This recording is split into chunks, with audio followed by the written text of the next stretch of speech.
ఆయన తీర్థయాత్ర పూర్తి చేసుకుని వచ్చిన తరువాత ఫలించింది అనడానికి గుర్తు. లోకంలో ఒక విశేషం ఒకటి ఉంది. ఎప్పుడైనా ఎక్కడికైనా తీర్థయాత్రకి వెళ్ళొస్తే తీర్థయాత్ర ఎప్పుడు పూర్తవుతుంది అంటే మన ఇంటికి రావడంతో పూర్తవదు. తీర్థయాత్ర పూర్తవ్వాలి అంటే మొట్టమొదటిది మీరు ఏ ఊళ్ళో ఉంటున్నారో ఆ ఊళ్ళో మీ గురువుగారు కూడా ఉంటే గురువుగారి దర్శనం చెయ్యాలి. గురువుగారి దర్శనం చేసి గురువుగారికి తీర్థయాత్రలో మీరు వెళ్ళినప్పుడు దర్శించినటువంటి క్షేత్రముల యొక్క ప్రసాదాన్ని గురువుగారికి అందించాలి.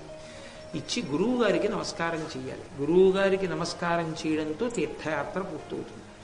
ఒకవేళ ఏ కారణం చేతనైనా గురువుగారు సౌలభ్యంగా లేకపోతే, అందుబాటులో లేకపోతే, అప్పుడు ఒక దేవాలయాన్ని దర్శనం చేసి అందులో ఉన్నటువంటి గురువుల యొక్క స్థానానికి నమస్కారం చెయ్యాలి.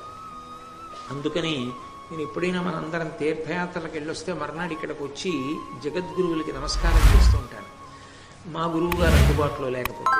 కాబట్టి గురువుకి నమస్కారంతో పూర్తవుతుంది.